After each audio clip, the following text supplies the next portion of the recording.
అది విని అదిమిన షోకులో ఉరి విడిచిన నెమలికి సవతిగా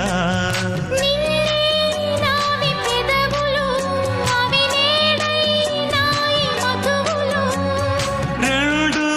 నాయి తనువులు అవి రేపవ్వాలి మనువులు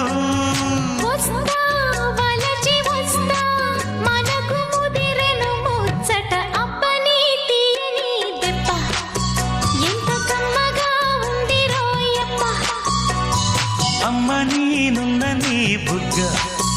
ఎంత లేతగా ఉన్నదే మొగ్గ